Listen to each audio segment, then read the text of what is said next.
بینەر و بیسەرین کوردستان 24 دەمێ و باش هیویا دەمێن خۆش و سەلامەت بووەت خازین خۆشحاڵ و بەختەوەرین جارەکدن هاتینە دیداراوەیەن بەڕێز بۆ پێشکەشکردنا خەڵکە دیش بەرنامێ کوردی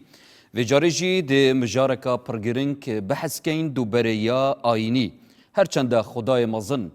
ژیانە دنیایا مرۆڤان فرەدەنگی و فرەڕەنگی دایە نیاسین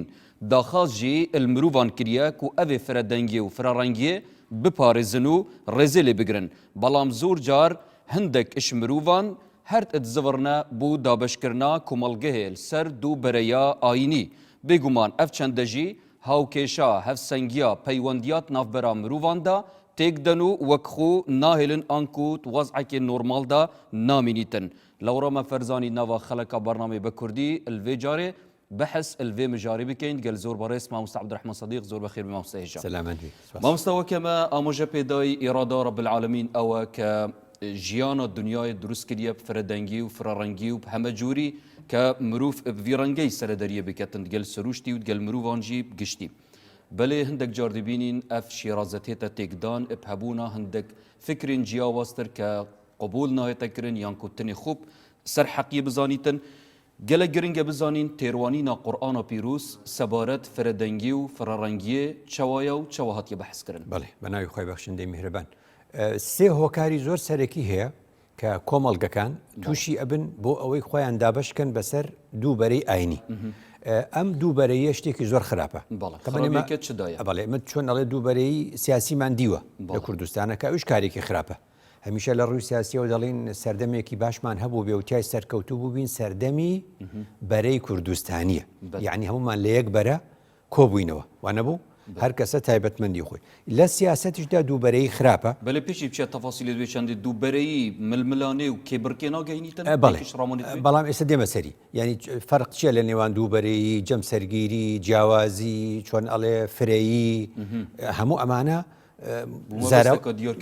جیاواز بەکارهێنرێ مەبەستم چی بوو مەبەستمەوە ئێسەیەکی بڵێ دووبەرەی ئاینی ئەڵێ ئەی دووبەرەی سیاسی خراپ نییە ئەڵێم بڵێ دووبەرەی سیاسیش خراپە دووبەرەی کۆمەڵایەتیش خراپە بەڵام ئێستا باسمان لە چییە ئاینی دووبەرەی ئاینی ینی لەبەر ئەوە دروست دەبێت کۆمەڵگە دابەشە بێ ینی خوتورەت و مەترسی ئەمیان زیاترە دووبەرەی سیاسی ئەو پەڕی مەسەن دوو حزب لە ڕووی سیاسی و بیر و بۆچوون جیاوازن بەس کە بوو بە دووبەرەی ئاینی یەکێکیان ئەویتریان بێدینەکە یەکیان ئەویتریان بێ ئیمانەکە کە ئەمە بەڕاستی لە کۆمەڵگەی موسڵمان نشینە زۆر مەترسیدارە زۆر جار سەری کێشاوە بۆ کێشەی زۆر گەورە یەکێک لەو هۆکارانە توڵێ لە ڕوانگەی قورئان یەکێک کە قورئانە خوێنێتەوە ئەگەر شتێک نەزانێ کە بڵێ ئەم ئەحکامە لەگەڵ چێ قسە ئەکا و ئەم ئایەتە باسی چی ئەکا و ئەم ئایەتە باسی کوێ دەکا لێ تێکەچێ نمونە ئەوەی مەسەلەن نێکی دی قورئانە خوێنێتەوە کە قورئانە خوێنێتەوە ئەڵێ تا خوددا فەرموویەتی يوم تبيض وجوه وتسود وجوه الأكا كده تماشاك دوبرية أو نية هنديك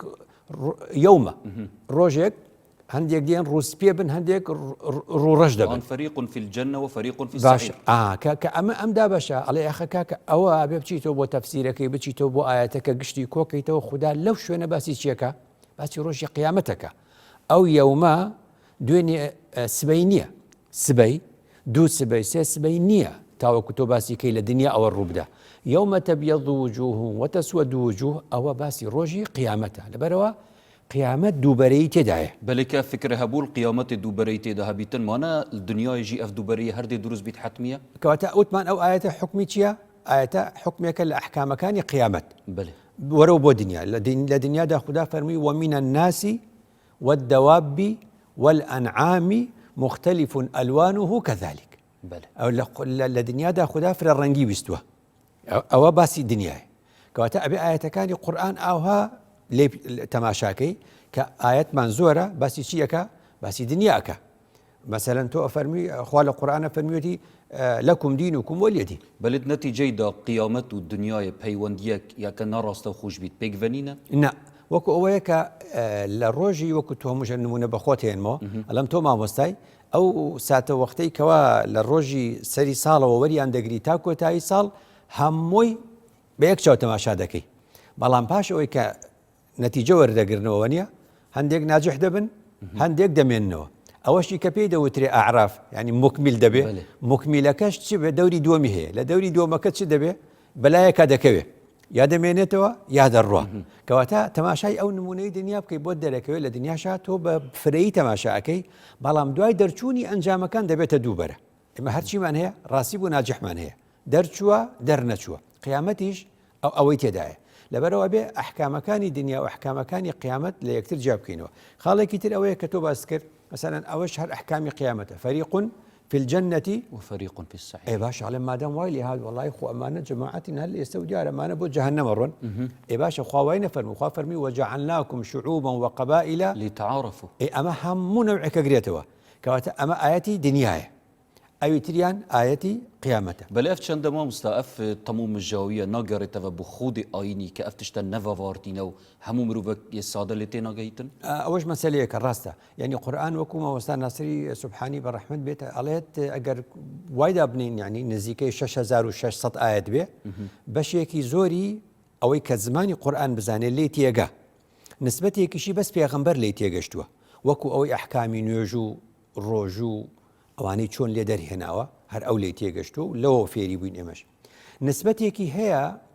یعنی پێی مامۆستا ناسری سوبحانی پێی دەڵێ ئەحکامی متەتەویرە یعنی ئەو ئەحکامە پێویستی بە شورایە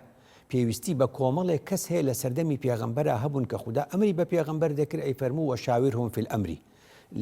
ئەهلی حەل و عەقدێکت هەیە لە زانایان کۆت کردوونەتەوە لە یەک مەجلیسدا لە یەک کاتدا دەربارەی شتێک حکمێک دەدەنێ ئیتر اختلاف دروست نابێ لە سەردەمی خولەفای ڕاشیدینیش هەبوو دواتر نەما کە نەما مەزاهیبی فەردی پەیدا بوو ئەو کاتە خراپتر بوو بێمە سەرباسەکە خاڵێکی تر پێی دەڵێن جەمسەرگیری جەمسەرگیری بە عەرەبی ئەڵێن ئیستیقطاب جۆرێک لە پۆلاریزیشن ئەمە لە ڕاستیدا فێرەق دروست دەکات بۆیە خوددا لە قورئاندا دەفەرمێ ولا تكونوا كالذين تفرقوا واختلفوا لە نەتیجەیە ئەمە گە تەماشا بکەی يعني خوددا فەرمی کەوتە لێرە ئەمە هەموو جاوتومانە خوا لەگەڵ اختلافە اختلاف يعني فرەیی جیاوازی بیر و بۆچوونەکان شەڕمان لەسەری نەبێ ئەوە مەسەلەیەکی طبیعیە اختلاف تەفەڕق ئەمانکە بە فێرقە دابەشمان دەکا و شەڕ لە نێوان دروست دەبێ کەواتە خوددا فەرمووی ولا تكونوا كالذين تفرقوا واختلفوا لە نەتیجەدا کەواتە ئەم تەفەڕقە لە پێشا کە ڕوویدا ئەو اختلافە خراپە دروست دەبێت کە اختلاف یا سروشتی و نۆرمال بیتن بۆچی لێرە ئەت خراپی قەلەمدایە دەبەرەوەی پێشانە قسەکە جوانە لەبەرەوەی لە پێشا تەفەڕقەکە ڕوویدا یعنی ئێمە جەمسەرگیریەکمان کردووە من خۆم بە ئەهلی سونە و جەماعەت زانیوە تۆم بە ئەهلی بیدعە زانیوە ئەوە تەفەڕقەکە ڕوویدا ئیتر دوای ئەوە هەر اختلافێک ڕۆدا اختلافێکی تەزادە اختلافێکی دژە ئەنکو ئەسڵ وەسای اختلاف تەفریقی دروست نەکەت ڕاستە ئەوە کەواتە ئەتینە سەریکە جۆرەکانی اختلاف خوا فەرمی إن الذين فرقوا دينهم وكانوا شيعا لست منهم في شيء طبعا وشيء شيعة لقرآن بمعنى أم شيعينايا وإنما بمعنى فرق بمعنى دابشبون جارێکی تر بمعنى کۆمەڵێک کەس لایەنگری کەسێکە کەن لایەنگری شوێنێکە کەن پێی وتراوە شیعە کەواتە خوددا دەفەرمی إن الذين فرقوا دينهم وكانوا شيعا يعني إنسان ئاساییە لایەنگری تیپێکی تۆپی پێ بێ لایەنگری حزبێکە بێ بە شێوازی ئاسایی بس هەمیسان جارێکی تر خوددا پێش ئەوەی بڵێ وەکان و شیعە فرقوا دينهم فرقوا دينهم دینیان تەفریقە کرد کەواتە ئێمە وەختێ دین تەفریقاکەین هەر کەس دینێک بۆ خۆی دروست دەکا مەذهبەکە ئەکا بە دین کە کردی بە دین ئیدی مەذهبەکەی تر کافرە بێ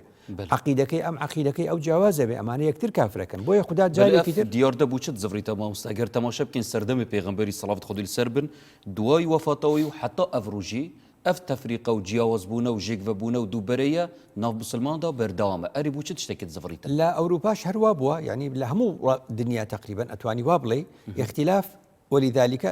خلقهم کەواتە اختلاف ئاساییە بەس وەختی ئەم اختلافە تەتەورەکە بۆ تەفریقە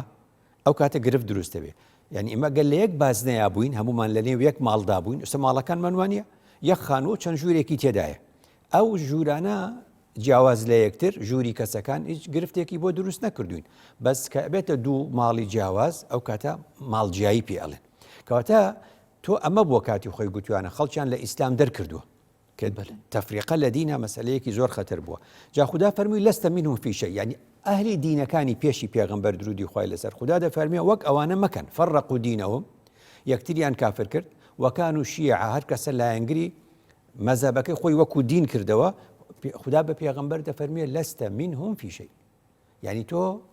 وەک ئەوان مەبە تۆ وەکو ئەوان مەکە یعنی مسلمانان ئێوەش وەکو ئەوان مەکەن بۆیە خوددا دەفەرمێ جارێکی تر من الذين فەڕەقوا دینەهم وەکانوا شیعە هەندێک دینی خۆیان دابەش کرد لایەنگری هەر کەسە تەرەفەکەی خۆی کرد ئەو کات خوددا فەرمی كل حزب بما لديهم فرحون هەر کەس دڵخۆشە بەو شتەی خۆی خاڵی سێم کۆتاییم ئەوەیە کە لە ڕاستیدا سیاست یعنی من و تۆ بۆ چوونمان سیاسی لە ڕوویەکەوە جیاوازە کاتێک کە تێکەڵی دینیەکەین دووجار گرفتمان بۆ دروستە بێ تەفریقەکە ئەگە دین و سیاست بە معنایەکی تر باشتر بڵێم ورتر بڵێم دین و حزب دین و حزب تێکەڵ بوون دوو گرفت دروست لە یەک کاتدا دروست دەبێت بریتی لەچەتشت هەم وەکو حزب من لەگەڵ تۆ جیاوازم هەم وەکو دینیش جارێکی تر گرفت دێتە ئاراوە چونکە ئەو کاتە ئەگە دوو حزبی ئاسایی لە یەک جابن ئەڵێن ئێمە بەرنامە و پەیڕۆ پرۆگراممان جیاوازە بەس ئەگەر من دین و حزبم تێکەڵ کرد ئەو کات لەگەڵ تۆ ئەڵێم بەرنامەشمان جیاوازە ورد ئەڵێم دینەکەی تۆش بەدڵی من نییە یاخود خراپتر ئەڵێم ئەو کاتە ئەوەش گرفتێکمان بۆ دروستەکە لەبەر ئەوەیە بینی ینی مەسەلەی ڕەمەزان هەر ڕەمەزان نییە ماوەیەکی تر دێ ئەو چ لە ئێستا ئەڵێن بە پێی حسابی فەلەکی 22 چوارە و وانە ساڵی 2020 ئەو کات دەبینی شیعە بە جۆرێک دەیکا سونە بە جۆرێکی تر دەیکا شیعەکانیش لە نێو خۆیاندا مەرجعیەتێک بە جۆرێک دەیکا مەرجعەکەی تر بە جۆرێکی تر دەیکا سعودیە نایکات ئێران ئەیکا ئێران نایکا سعودیە ئەیکا جەژن ئەمانوێت لە یەک جەژنا کۆبینەوە یعنی ئەمە دابشکردنی دینە لە ڕاستیدا بۆچی چونکە ئەگەر بڕیارمان دابێ لە ئاسمانی ئێمەدا یەک لیژنەمان هەیە و مانگ دەبینێ بۆچوونە سیاسیەکان تێکەڵ دەبنەوە بە بۆچوونە ئاینیەکان ئەو کاتە سێرەکەی شعائرێکی زۆر ئاسایی کە ڕۆژوو دینە ڕۆژوو دینە جەژن بەشێکە لە دین نابێ ئەمانە تەفریقەی لە ڕاستیدا دروست ببێتەوە چونکە هۆکاری سیاسی دێتە پاڵی لەبەرەوە ینی ڕوویدا ساڵی پار 2019 ینی لە سوودان معارەزەك ئەحزابی معارەزە چونکە لەسەر بنەمای دین اختلافیان هەبوو ئەحزابی معارەزە کردیان بە جەژن لە ڕۆژی سێشەمە حزبی سوڵتە لە چوارشەم کردی بە جەژن ئەوە دابشکردنی دووبەرەیی ئاینیە چونکە لە بۆنەیەکی ئاینی خەلێرە مامۆستا وەکو بژنێ هەفت دژیەک بەروواژیەک ئەدوێت چەندی داهە تکستین جەنابێتە ئاماژە پێدای وەک ئاەتێت قورئانی و دگەل فەرمودەکێ کە فەرمودەک بێژیتن اختلاف أمتي رحمة وتهمان دم دا قرآن ذم خلافت كتن كخلاف درست نبيتن أريد أم باور تشتكي كان في حالتي ده تو والله متدايوة والله ما كان لنا برسيارك خود بو قلت خلاف نتقول اختلاف يعني جدا كاريا كان بر خلاف اختلاف أي شون كواتا اختلاف خدا وقوت من وله اختلاف الليل والنهار اختلاف شر دروزناك الروجة شو لشوية لو ديوتنا تيتا جاري كتير شو الروش هميش عالم يعني 24 ساعة جاري شو روش وله اختلاف الليل والنهار بشوازي كي اشتيانا دا صلاة أولو غوردا كان شو الروش بله سيمان جاريك شوار ورزكا بشوازي كي اشتيانا أولو غوري دا صلاة دا كان أما هموي شيء اختلافك كالبرجوندي مروفايتي اختلاف بله تخودي باختلاف جيدا بله تخودي باختلاف جيدا زور جرمام سپارك دوسي ديتا ديار كرن او جي چيه اگر بحثا مذاهب ابكي و بير و بوچونين جياز كي و عقيدين جياز كي ناف ديني دا دي بجني مانو اختلافك باشو او مزناهيا اسلام دگهيتن شرخه كي ديگرا ام زماوي چندت كين بوچي ام اكنينه راسته كواتا بس من ليكبون او نيه همو من يك مذهبين ابي اورد كينو يعني لا يعني مسلمان بس يا مسلمان كي مسلمان بس اهدنا الصراط المستقيم يك قريتو صراط وكو جال القيك باس ما كر صراط او هي زور بانكي بو القران دا صراط قد مثنينيه لقران الصراطان مانيه لقران قد نافرمي الصرط يعني جمع جناكري تسنيه وجمع بله الان وشيق لقران دا هي ناكري بدوان ناكري بكو تشيا صراطه بو چونك صراط بريتي لا اله الا الله توحيده كواتم اللواء يكبين لو دواي اوا تشيا وقد هدانا سبلنا والذين جاهدوا فينا لنهدينهم سبلنا لا السبل قيشك لا السبل هر كمان بارستيه كرم بلام امانجا كمان هر يكشونا كواتك باس يقبونك نبي بلين يقبون من لشي لباس نفراوانك ببارستني جواز كانش من لنا باز نقول كواتف بيروكا جنابتت بيجيتن ام زفري نفسر كردواريا خو اري كردواريا ما تشوا سردريد قل في چندكري انكو خلاف ململانا آيني هبويت نوا كردواريا دا بشوازي كي سركي او برسيار او والله مدرو من لا تو برسم لسردما كان الرابردو كدين تيكل بكاري حزبي ندكره دوبري آيني ما نبو مثلا نمونه دو بينمو يعني اسامو من بشوازي كي سركي زور بي زور مان الله ما مستعمل عبد الكريم مدرس بەڵێ پێمان ئینسانێکی باشە و ڕێک و پێک تەسەوەرکە ئەگەر مامۆستا مەلا عەبدولکەریمی مدەڕس حیزبی هەبوایە ئەو کاتە چییە بوو؟ 170 کوردستان لەگەڵی نابوو هەر حیزبەکەی خۆی لەگەڵی دەبوو مەسەلەن تۆ تەماشاکە سەی ئەحمەدی خانەقەی کەرکوو بۆچی خەڵک بە باشی ئەزانێ چونکە ڕەمزێکی دین بوو بۆ هەمووان بوو بۆچی شێخ محەممەدی خاڵ ڕەمزێکە وەکو دین تەماشای دەکەی چونکە کارە ئاینەکەی خۆی تێکەڵ بە حیزب نەکردو بۆچی مەلافەندی حیزبی نەبوو لەبەر ئەوەی کە ئەیگوت ئێمە چۆنەڵە سمبولێک و ڕەمزێکی دین مەسەن مەلای گەورەی کۆیە ئەگەر حیزبی هەبوایە نیوەی زیاتری کورد ئێستا باسی ناکرد بەڵام ئێستا بە جیاوازی بیر و بۆچوونەکان ئیسلامی بێ و غێرە ئیسلامی و علمانی و هەرچی ئەم ناوانەی کە من حەزم لێ نییە بەس کۆمەڵگەوە ئەڵێ هەموو ئەمانە کە تەماشاکەی ئێستاکە هەموو ئەم ناوانەی گوتم بە جوانی تەماشای ئەم کەسایەتیانە دەکە بۆ چونکە ئەم کەسایەتیانە بوون بە بازنەیەکی ئاینی بەڵێ ڕەنگە توی سەردەمیدا فکرە زاڵبوونا حزبی نەبیت چۆن نەبووە ئێمە لەم عێراقی ئێمە تایدەژین یەکەم حیزب کە دروست بووە لە ساڵی 1934 ئەو نمونانی من بۆتم وت هەمووی لەو سەردەمەوە ژیاون وانە کەواتە مەبەستم چی بوو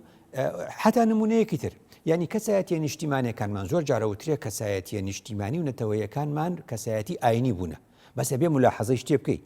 کەسایەتیە نیشتیمانیەکانمان لەگەڵ ئەوەدا کەسایەتی ئاینی بوونە ئاینەکەیان تێکەڵ بەکارە نیشتیمانیەکە نەکردووە چۆن یعنی تۆ کاتێک قازی محەممەد تێ قازی محەممەد پارتی دیموکراتی کوردستان و کۆمەڵی ژێکافی هەبووە شتێکی گشتگیری هەبووە کە مەسیحیشی لەگەڵدا بووە نەچووە حیزبێکی مەسەلەن ئاینی دروستکە مەسەلەن شێخ محمودی حەفید وانە مەسیحی لەگەڵا بووە وەزیری مەسیحی داناوە لە ناو خۆیە کەواتە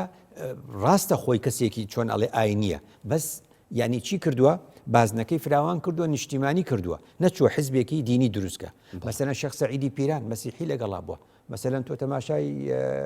بارزانی مەسیحی و ئێزدی لەگەڵدا بووە لە شۆڕشەکە کارکتەر و کەساتی ئاینیت کاریتر ممارسا سیاسەتێ بکەن بەلێ دینی تێکەلی سیاست ڕاستە یعنی بەو مانایی کە بازنەکە بازنەیەکی نیشتیمانیە لە نێو بازنە نیشتیمانیەکەدا پێشمەرگەکانت ئەندامەکانت هەر کەسێک بن با ببن خۆ بۆیە دەڵم ینی سەر لە ئەوروپا حیزبی دیموقراتی مەسیحی هەیە بەس مێرکل سەرۆکایەتی دەکە بەگە مێرکل سەرۆکی حیزبێکی ئیسلامی بێ لای ئێمە ئاوا لێ قبول دەکەن لێ قبول ناکەن لە کاتێکدا پارتی دیموکراتی ئەمریکا هەیە پارتی دیموکراتی پارتی کۆماری ئەمریکا هەیە ئەو نێمە موسڵمانەکان بە حیجابیشەوە ئەندامن لەو حیزبەدا کەواتە دووبەرەی ئاینی دروست نابێ نایەن هێشتە دووبەرەی ئاینی دروست بێ ئەمە مانای وایە لە ڕاستیدا دین گەورەترە لە هەر گروپ کاریەک دین ئاین گەورەترە لە هەر کارێکی گروپگەرایی نمونەیەک بۆ بێنەوە مزگەوت شوێنی چییە؟ مزگەوتی شوێنی دینە وایە کاتێک ئەچی بۆ مزگەوت کەس داوای هەوێت لێکە لەبەر دەرگا ئیستیعلاماتی هەیە کەس ئەڵێ بۆ لای چێ ئەچی کەس ئەڵێ چێت ئەوێ بێ زەحمەت وانە بچێ بە بچۆ هەر مزگەوتێ لەو 6,000 مزگەوتەی کوردستان بەس باسی کوردستانە وانە بەس بڕۆ بوارەگای حیزبێک با حیزبەکە ئیسلامیش بێ چت پێڵێن ئەڵێن بێ زەحمەت چێتەوێ بۆ لای چیەکی ئیستیعلامات هەیە تۆ چی ئەوەنە ئەندامی ئێمەنیت ئەمەمانای چیە دینیژی داوەکو مزگەفت و ئەو جیانەژی تەفریقە هەیە بۆ نمونە ڕەنگە مجموعە کەسێک بێتە ژوور بزانیتن ئیمامەکە نەبدلێوانە جەماعەتە خۆ جدا بکەن نوێژی ئەوە بردەکاریە من باسم لە چی بوو ئاین ئیسلام مزگەوتی هەیە بەڵێ حزب بارەگای هەیە ئەبینی کەواتە مەبەستم لەوێ بوو دوای کە ئەچتە ژوورەوە ئەو تەفاسیلێکی وردەکاریە کە ئەویشیانی دیاردەیەکی هاوردەکراوە لە کۆمەڵگەی ئێمەدا ئەوە نەبوو بەو شێوازە کەواتە هەمیشە ئەگەر حیزبت دروست کرد لەسەر بنەمای دینی هەمیشە حیزبی دینی حیزبی دروست دەکە حیزبی دینی حیزبی دروست دەکە یعنی ماوەیەکی بەسەرا ئەچێ دوو حیزب لە دینین هەردووچیان دینین من و تۆ تای ژیاوین خەڵکی تر چی پێگوتوین گوتوانە ئەوانە ڕاستە حیزبێکی ئیسلامین وایان پێ ئێمە وت کاتی خۆ حیزبێکی تری ئیسلامی بە من و تۆیان نەگوت ئەوانە لە حیزبێکی ئیسلامین بەس ئەوانە ئەهلی سونە و جەماعەت نین ئەوانە ئەشعارین ئەوان وانکە هەر لە عەقیدە و ئیتیهام کراوی ئەبینی ئەوە چی لێهات بۆچی چونکە ئێمە دوو حیزبین بەڵام لەسەر بنەمای دین کەواتە دوو حیزبین و یەک ناویشمان هەیە و هەردووکیشمان ناوی ئیسلامیە لە عەقیدەی یەک بە گومانین ئەمە مانای چی بوو شتێکی خراپمان کرد بەڵام حیزبەکانی تر لە عەقیدەی یەکتر بە گومان نین چونکە کارێکی سیاسی ئەنجام دەدەن لەبەرەوە ئەمە هەمووی پێمان دەڵێ ئەهلی دین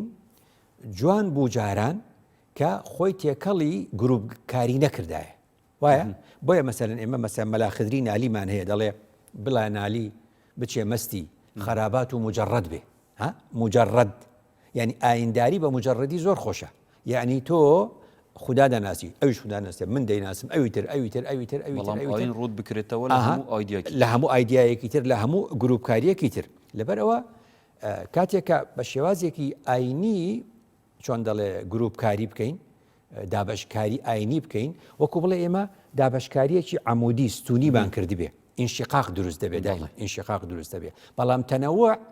دابشکردنێکی ئوفقی کۆمەلگەیە بە شێوازێکی ئاسۆیی کۆمەلگە لە کەسی جیاواز پێکاتوە ئەو کاتە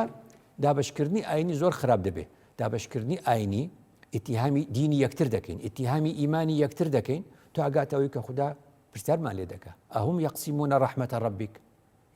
ئێوە ڕەحمەتی خوادا بەشەکەن ئەو بەرەکەوی ئەو بەرناکەوی دەستێتت خۆش مامۆستای بەڕێز هەر سەبارەتە بێ فکران بەحسکەین دووبەرەیە ئاینی دەچینێت ناو شارین کوردستانیژیدا و پرسیار هاتی ئاراستەکردن با بزانین بەڕێزێنمە چاوا بەشدار بووینە و سەرنجێنمان چ تشتن.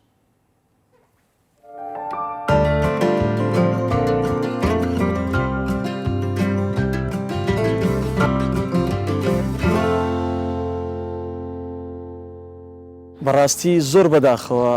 زۆربەی خەڵک ئێستاکە و ئاین بە مەساڵحی شخصی خۆی بەکاردێن بەڕاستی پێویستە حکوومەت بەرگری بکاتن بە هیچ زۆرێک نابێ خەڵک یعنی بۆ مەساڵحی خۆی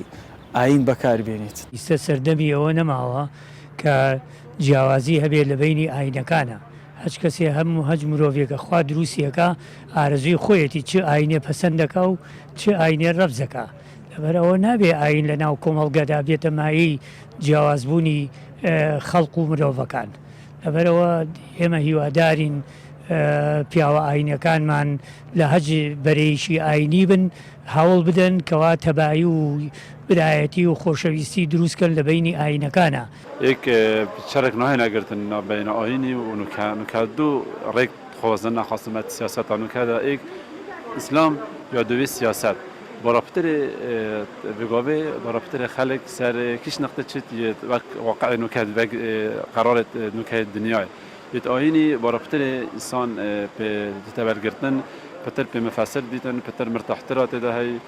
شعور انسانیت کف شعور مرواتیت کف شعور هست بدیک و بابتیت کردن انسان همی تتگرتن آینی هر آینی که هاتوا لسرتا دخوانی پیامک بوا هالگیری یک پیام بوا و ئەو ئاینە بۆ ڕێنشاندەری مرۆڤەکان هاتووە بەڵام ئەوەن کە مرۆڤەکانن بەهۆی تەفسیر و تەویلی جیاوازەوە کە هەرێکیان زۆرجار لە بەرژەوەندی خۆی بەکاری دێنێتن جا بۆ بەرژەوەندی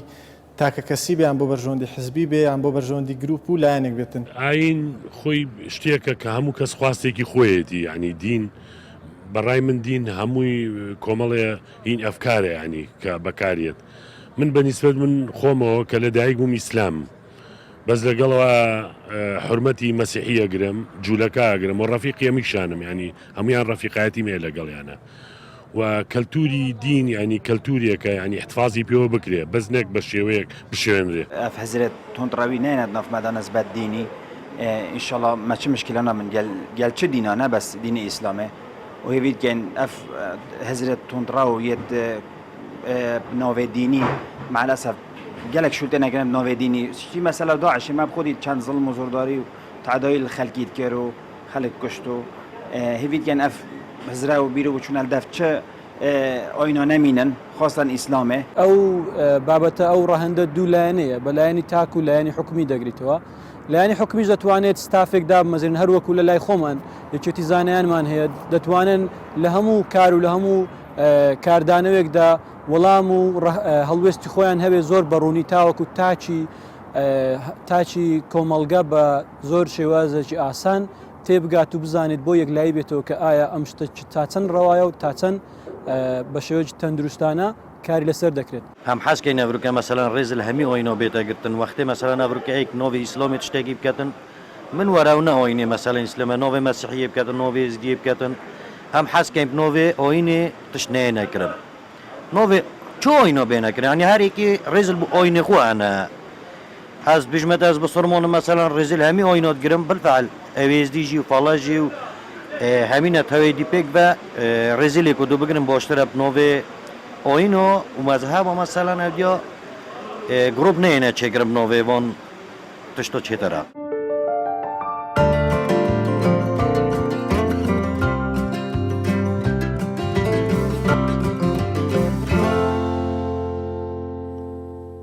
بلبینن بەڕێز دەستێت وەت خۆش بۆ بەشداریەوە هەر ساخ و سەلامەت بن لێ هەرچەندە ناوا کوردستانێدا پێکڤە ژیانە ئاینی هەیە و ڕێز ئەلهەمی ئایناتێتەگردن لێ ئەڤڕومە پێمە بەست ئەم بەحسا وێ دووبەرەکێتکەن ئەڤات ناوا خودێ مسلمانیدا دروست بیتن ئەنکوت ناوا ئیسلامێدا مەنەوێتن دووبەرەکی دروست ببیتن مامۆستای بەڕێز ئەم ڕاستە خۆ بینە سەروێ چەندێک و هەر یادێک یان کو هەر بیرهاتنێک یان هەر ڕووداوەک و حەدەسێک بهێتە ڕوودان ئەرێ گرنگیاوێ چ تشتە وەختێک و ئەڤڕۆ ئەم بینین دووبەرەکیت وان بوونادا و وان ڕوودانادا هەندێک جار تێنە ڕوودان نمونە وەکو بێژین نەخۆشیەک وڵاتێکی دروست ببیتن الڤێرە ئەم دێخۆ گەرمکەین ئەڤە جنودێت خودێنە خودێ بۆ هەنارتن و خودێ ئینتیقامی لێکەتن تێگەشتنی و بابەتانە لە خۆمانەوە ناتوانین دەبێت پشت ببەستین بە قورئان بزانین لە پێشە قورئان وەکو سەرچاوەیەک چی دەڵێ ینی بەێ دوو شت هەیە دەبێت بیزانین یەکەم ئەوەیە کە لە ڕاستیدا هەموو دنیا لە ژێر ئیرادەی خوددایە خودداش یاسای داناوە لەم دنیاە تۆ باسی نمونەی کۆرۆناکەت کرد بۆ نمونە ئێستا کۆرۆناکە تۆ ڕای تایبەتی من بپرسە ڕای تایبەتی منەوەیە کە ئەزانم لە ڕوانگەی قورئان من وا تێگەشتم کە خوددا هەتا سەردەمی نزولی تەورات ئەمە قسەی زۆرینەی مفەسیرەکانە هەتا تەورات دادەبەزێ یعنی ئیتر ئاەت بوو بەچی بوو بە ئاەتی نووسراو پێشی ئەوە خوددا ئاەتی بینراوی بۆ خەڵک دەنارد بەرجەستە بینراو بە چاو دەبینی بەڵام ئەگەر بە قسەی خوددانەکەی پاش ئەوەی بە چاو ببینی لە نێوت دەبم بۆیە هەتا سەردەمی نزولی تەورات تا فیرعونیش غەرق دەبێ کە پێشی نزولی تەوراتەوە ئەوان دێن دەپەڕنەوە ئینجا تەوراتی بۆ دێ موسا سەلامی خوای لەسەر خوددا دەفەرمێ وەلەقەد ئاتەینا موسى الكتاب من بعد ما أهلكنا القرون الأولى کەی تەوراتماندا بە موسا سەلامی خوای لەسەر ئەو کاتەی کە ئەهلەکنە القورون الأولى گەلانی پێشومان لە نێو برد کە گەلانی پێشوشی خوددا لە نێو دەبرد بە خراپەی ئەو گەلانە باشەکەی لە نێو نەدەبرد تەماشاکە وەختێ نوح گەلەکەی خراپ دەبێ وانە کە خوددا یەقینیشی داپێ ئەنەو لەن یؤمنە من قومک إلا من قد آمن چی فەرمووی یعنی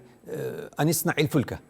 سەفینە دروستکە لە سەفینەکەیە باوەڕدارەکان و خۆی و هاتنە ناو سەفینەکە و ڕزگاریان بوو بەڵام قەومە خراپەکە تیاچوون وەرە جارێکی تر تەماشای صالحکە نەجەینا صالحا والذین آمنوا معه ئەمانی ڕزگار کرد قەومە خراپەکە تیاچوو کەواتە باش و خراپی تێکەڵ نەکرد جارێکی تر هود نەجەینا هودا والذین آمنوا معه هود و پێغەمبەر یعنی لەگەڵ قەومەکەی و باوەڕداران ئەوانی ڕزگار کرد وەرە بۆ لوط نەجەینا لوطا والذین آمنوا معه لوطیشی ڕزگار کرد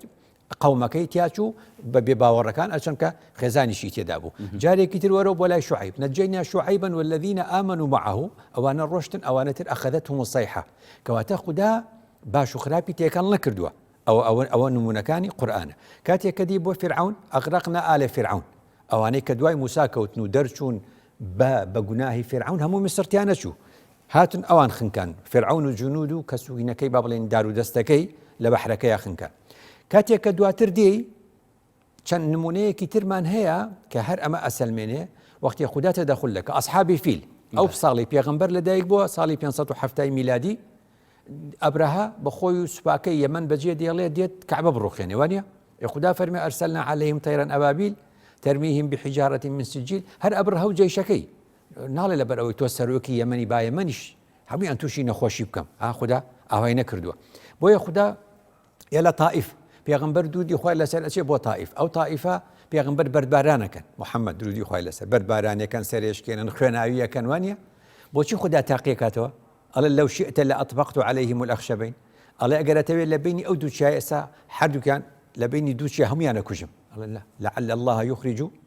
من أصلابهم من يعبدونه ولا يشركون به شيئا يعني أو تاقیکردنەوەیە کە خوددا ئیکا بۆ پێغەمبەر کە ئیدی لە سەردەمی پێغەمبەر ئەف جودۆکاریە چ سەر هەلدات ئەنکۆ فەلسەفاوی چییە بووچی سەردەمێکی سەردەما ئاياتین بەرجەستەیی بوون پشتینگیت بنە ئاياتین معنەوی ئیرادەی خوددایە یعنی پێش وەکو چۆن جارێکی تر تۆ مامۆستای مەکتەب لە سەرەتاییەوە کە دێت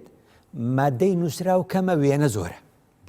کە گەورە ئەبێت تەڵەبەکە و ئەچێتە ئاستی متەوەستە و ئیعدادیە و کولیە وێنە کەمەکەنەوە نووسین زۆرەکەن ئەبینی بە شەریعەت ئاوا پێگە بە شەریعەت بەو شێوازە پێگە جامە بەستم ئەوە بوو کاتێکە لە خێزانەکانی پێغەمبەر لە پێغەمبەرە پرسن دووری خوای لەسەر ئەنوهلەکو وەفینە الصالحون قال نعم إذا كثر ئەوە کامە نەک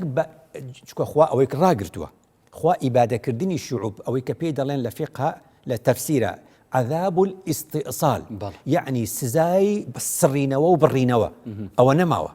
ئەوە کامەیە کە پێغەمبەر دەفەرمێ بەڵێ ئەوەیە کە ئەفەرمێ ئەگە لە نێو کەشتێکا بی قاتی سەرەوە قاتی خوارەوەی هەبێ ئەوانەی سەرەوە بێن کەشتێکە کونکەن هەمویان غەرقە بن ئەوەیە کە ئەگەر من و تۆ باشش بین لە گەندەڵی بێدەنگ بین لە کاری خراپ بێدەنگ بین تووشی گرفتێکە بێ ئەو هەرێمە من و تۆش هەر گرفتەکەمان تووشە بێ کەواتەم چاوت vê کۆرۆنای بگەین ڤایرۆسا کۆرۆنای عەزابەکە نقمەتەکە یان ژی شەکی سروشتی و ئاسایە ئەمە خوا وەڵامی داوەتەوە خدا فەرمێ ظهر الفساد في البر والبحر بما کەسەبەت ئەیدی الناس هەڵەیان کردووە غەڵەتیان کردووە خواردنی خراپیان خواردبێ شتێکی تریان کردبێ هەر شتێکی تر بێ لەوێ شتێک ڕوویداوە بەهزار ساڵە ینی ئەف سینە ڤان جوورە خارنەت خوت و ئەف کێشە دروست نەبووی بەس مەڵم یەکێک لە هۆکارەکەن بەس یەقینین کە خدا دەفەرمێ ئاەتێکی تر یعنی مسلمان لە شەڕی ئوحدا ژێرەکەوێ وانە ینی وانە ئاڵێن ئەن هذا يخوا فرمي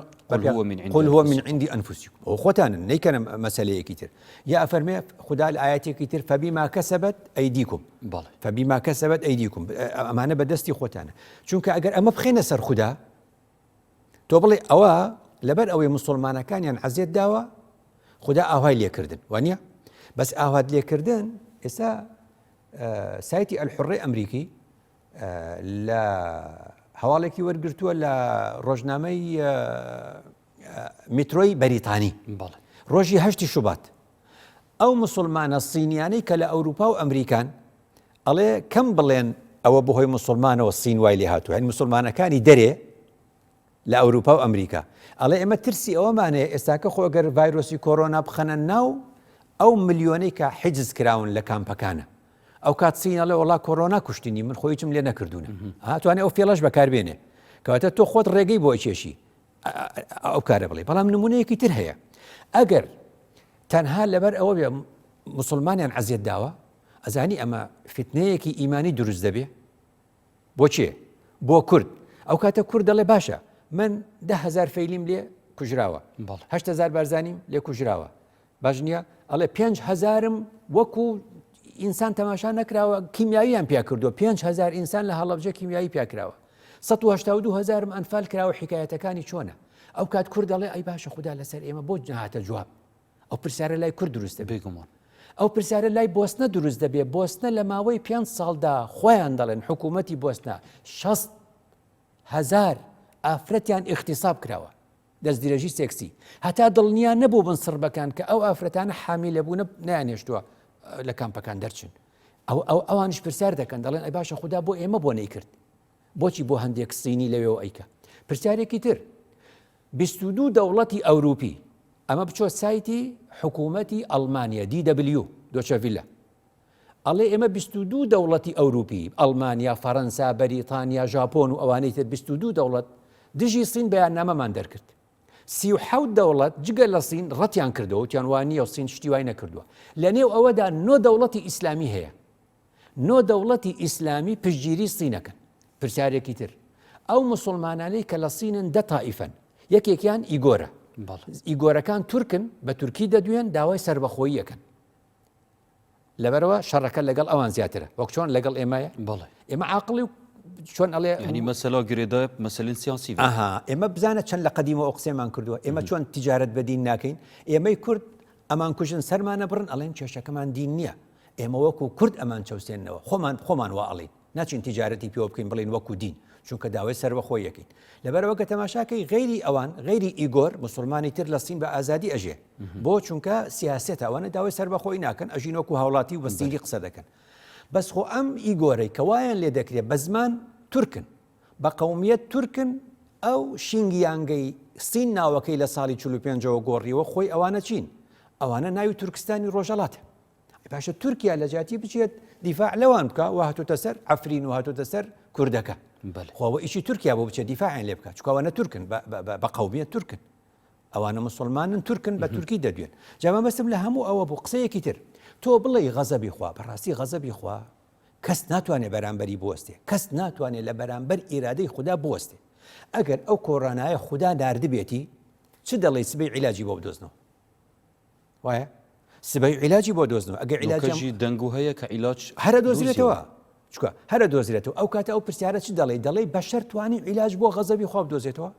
ئەو کاتە تۆ بەشەرت خستە سەر ئیرادەی خوددا ئەگەر دیوەکردی سەحلا vê meselê بکەین مامۆستای بەڕێز یعنی وڵاتێکی وەکو چینێ زیاتر ملیارە مرۆڤ تێدا دژین نەیە ئاسایە کە چەند سەد کەسێک ڕوبەڕووی حاڵەتێکی هوو ببن ئانکو مەبەستا من ئەوە تو نابینی ئەڤە زەجەکە ئیعلامیە دروست بوویت حەقیقەتە شتێک گەلێک ئەڵێم ئەمە کۆمەڵگەی ئێمە هیچمان لە هیچان نییە لەنی شەڕەکە ئەکەن بە شەڕی دووبەرەی ئاینی خراپە ئەم بابەتانە مەسەلەن ئەچی وێنەیەکی کۆندێنیتەوە ڕێز وزەرای مالیزیا پێشی 5 ساڵ سەردانی سینی کرد 2016 سەردانی سینی کرد چۆتە مزگەوتێک مسلمانەکانی بینیوە و نوێژی کردووە ئێستا ئەو ڤیددیویان هێناوە ئەڵێن ئەوە ڕئیسی سین و ئەوانەیە ئەچنە مزگەوت نوێژەکەن لە خواپارێنەوە آخر ئینسانی مسلمان نابێت درۆ بکە ئەبێ ڕاستیەکان بڵێ چونکە تۆ لە پێناوی سەرخستنی دینەکە دەبێت ڕاستگۆبی لە پێناوی سەرخستنیدا بەڵێ مسلمانان لە سین من لە ئەڵلقەی پێشی ئەمە گوتم بە مستەلاحی قورئانی و بە زاراوەی قورئانی ئەو سینە گەورەیە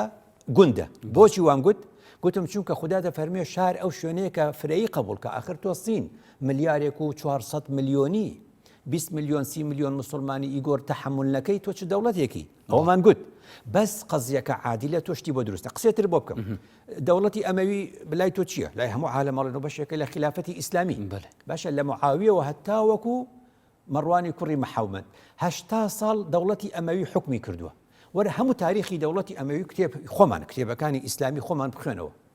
لە دەوڵەتی ئەمەوی لە خلافەتی ئەمەوی لە ماوەی 80 ساڵدا 20 طاعون بڵاو بۆتەوە 20 جار ئەخمە مەسەلەیەکی یعنی چۆن ئەڵێ ژمارەیەکی یەکجار گەورەیە گە تو ئاوا تەماشایکەی 80 دابەشی 20 کەی ئەکاتە 4 یعنی هەر 4 ساڵ و شتێک طاعونێک بووە ئەلیمانە ئەوانە خۆ مسلمان بوو شلایەکی دیوە کرد تەماشای چەندی بکەین یعنی عیلاجی نەبوو ئەو کات بەڵێ چەند ڕەوایە مرۆڤ دلی مرۆڤی خۆش بیتن ئەپمرنا کەسانێن دیتر زۆر خراپە چونکە هەموو ئینسانەکان برای ئینسانی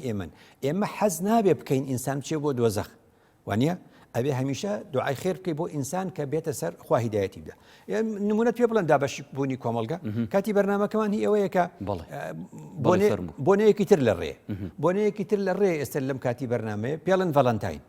ڤەڵەنتاین قەشەیەک بۆ لەو ئەوروپایە حاکمی ڕۆم نەیهێشتووە کەس زەواج بکە ئەو بەدزیەوە زەواجەکەی بۆ خەڵکەکە کردووە و لە ئەنجامی ئەوە کوشتویانە ئەخۆ کارەکەی وەکو زەواج کارێکی باش بووە کە دێتە ئێرە من وەکو کوردێک وەکو مسلمانێک چیەکەم وەکو کوردێک وەکو مسلمانێک ئەمە وەکو کەلتوری من نییە وەکو گوڵبەخشینەوەی سوور من نایکەم ئەمەش کەلتوری من نییە کوڕی نەدی و نەناس گوڵ بدا بە کچێکی تر کە نەدی و نەناس یەک ناناسن من بە شتێکی کۆمەڵگەی خۆمی نازانم بەڵام تۆ ئەتوانی ئەمە چی لێ بکەی ئەگەر بۆنەکە من قبولم نییە خۆ بەدەستی من نییە کۆمەلگە قبولێتی ئەگە کۆمەلگە قبولی کرد بەشێک لە کۆمەلگە قبولی کرد من چی بکەم باشە کافریان کەم نابێ جۆنیان پێ بدەم نابێ جۆن بەدایک و باوکیان بدەم نابێ ئەبێ چی بڵێم ئەڵێم پێغەمبەر درودی خوای لەسەر کاتێک کە دروشمێک هی ئیسلام نەبوو ڕەگی داکوتا لە ناو کۆمەلگا ئونسوڕ ئەخاکە ظالیمەن ئەو مەظلومن وتیان یا ڕەسوڵ ئێمە زانیمان براکەمان سەرخین مەزلوم بێ ئەی زاڵم بێ چۆنە بێ خۆ پێغەمبەر زانێ درودی خوای لەسەر ویستی فێریان کە وتیر دەستی بگرە مەیڵە زوڵم کە ئەوە نوسڕەتی توێ کەواتە پێغەمبەر چی کرد چۆن ئەڵێ دروشمێکی پێشی خۆی کە قبول کراو نییە کە ئەزانێ ڕەگی داکوتاوە دەستکاری کرد کەواتە من هەر پێشی ئەوەی ئەم بەرنامەیە لەگەڵ تۆیا بکەم بۆ چل مامۆستای ئاینی قسەم کرد گوتم ئێوە چی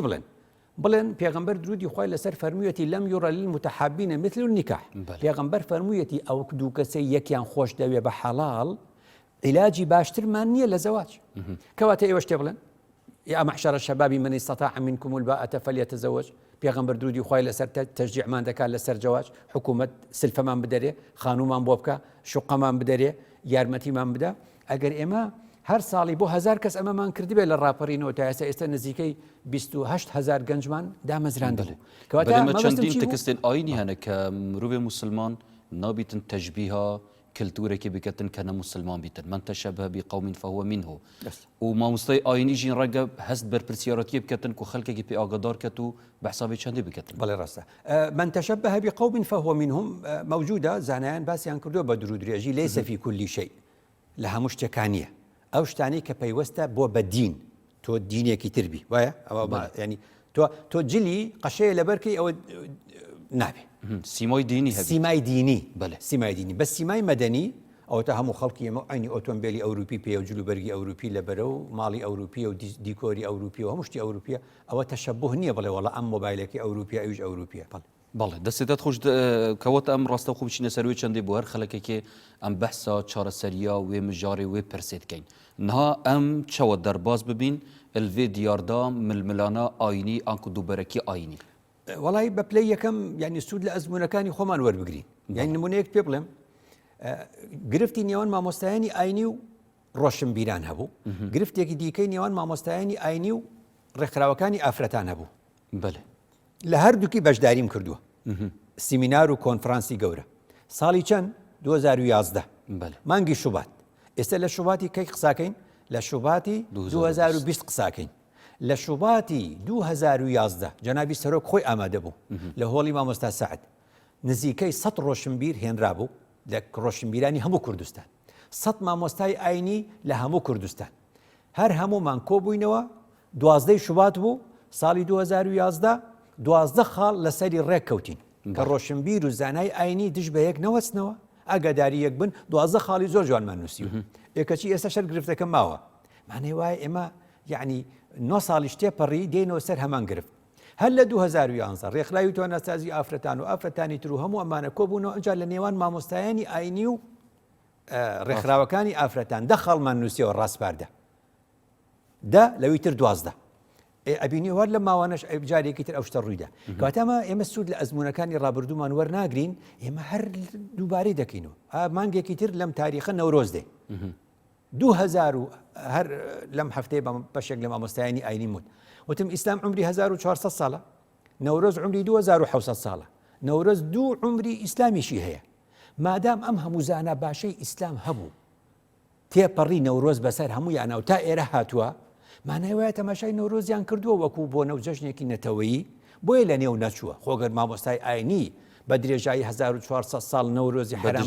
بە دژا بچوانە ئەما وەک زۆر شتی دیکە ئێوە ئاوە تەماشایکەن کەواتە ئێمە نابێ هەموو ساڵێک دووبەرە بین بۆنەیەکە بێ ئەبینە دووبەرە ڕووداوێک ڕووەدا لەو پەڕی دنیا ئێمە ئەبینەوە دووبەرە کەواتە قورئان پێمان دەڵێ فێری ئەو بن کە شتێکێ پێ دەوترێ بەڕێوەبردننی فرەیی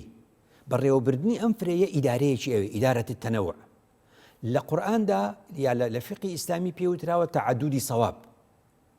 ئەگە شافعی ڕاستی کرد نەڵێ ئەبوو حەنیفە غەڵەتی کردووە ئەوە چییە ڕوخسەت و عەزیمەت هەیە لە ئەحکامی فقی غەڵەت و ڕاست نییە لە ئەحکامی فقهی لە ئەحکامی دینی هەڵە و ڕاستمان نییە چیمان هەیە عەزیمەتمان هەیە و ڕوخسەتمان هەیە ڕۆژی ئەویانەکەی ڕۆژی ئەوی ترێنەکەی بەرحەڵ خدا لە قورئاندا فەرمووی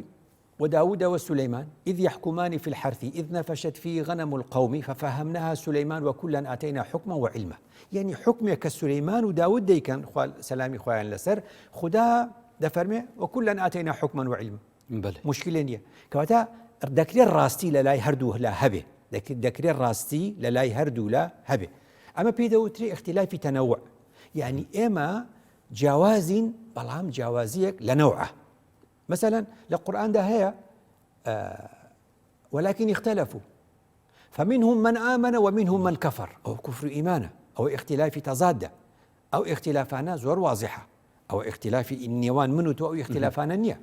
هذان خصمان اختصموا في ربهم بله لسر خدا وصفات ناوي خدا خلاف ما نبي أو باسي كفر إيمانه خلاف كان من لونية كوتايا أخفتنين جنابته سبارت شار سريا وچنده ابديرك كرجي بيتن ام چبكين باشا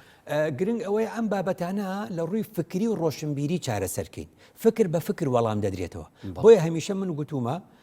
لە مەسائلی فکری خەڵک نەدەینە دادگا ئەزانی پارێزەرێک بە منێ گوت لەسەر ڤیدیۆکانت بۆ کۆکەمەوە لە ماوەی ئەوەندە ساڵە شخصەکان دیارن وێنەیان دیارە ڕسمیان دیارە بە سەوت و سوورە بە دەنگ و ڕەنگ گشتی بدەیتە مەحکەمە ئەزانی چ پارەیەکت دەستەکەوێ وتم خوا عمەری کوڕی عەبدولعەزیز کاتی خۆی ئەیانگوت تۆ جزية لخلق ورقوتي إن الله بعث محمدا هاديا ولم يبعثه جابيا خوا محمد نربو هداياتي خلق نقبو جابي من خلق نادم بدادقاه ما بس نبقى سيتيا من بوتا استا كسم نداو بدادقاه بفيديو بدنق وبرنگ كافري انكردو بو نمداو بدادقاه لبار اوي مسألة كي فكري هي لنيوان منو اودا مسألة فكرية كان بدادقاه شهر سر نابي دكري لدادقاه كيسا كبرموا بلام ضلي او نابموا اتوانم باري لي برموا ئەتوانم بیخەمە سجنەوە بەڵام ئەمە سوودی نییە مەسئلە فکریەکان دادگاییکردنی نابێت یابێ بۆیە کۆمەلگا وا چاکە ڕۆشن بیران زانایانی ئاینی من پێم وایە خۆم وام کردو چونکە لەسەر جیاوازی دووبەرەیی ئاینی یەکتر نەدەن بە دادگا بێن دانیشن قسە بکەن لەگەڵ یەکدا چونکە مەسەلەکان مەسئلەیەکی فکریە مەسەلەکان مەسەلەیەکی ڕۆشنبیریە دەکرێت قسەی لەسەر بکەین زیاد دەستێتت خوش مامۆستای بەڕێز ساخ و سەلامەت بینشەڵڵا سوپاس بۆ وان هەموو پەیوێن جوان و هەژی بەلێ بینەرن بەڕێز ڤی ئەوای دەینە دومایەوێ خەڵێکێژی زۆر سپاس بۆین بەڕێز کە هین بەشدار بوون دگەلمە ئەدبینەریەدا هیڤیاماوە مەشیاویتن خزمەتەکە بچیک سەبارەت دووبەرەیە ئاینی پێشکەشی هەوە بکەین و زۆر سپاس بۆ هەفکارن بەڕێژی کە دگەلمەتماندوو بوون و هەر ساخ و سەلامەت بن.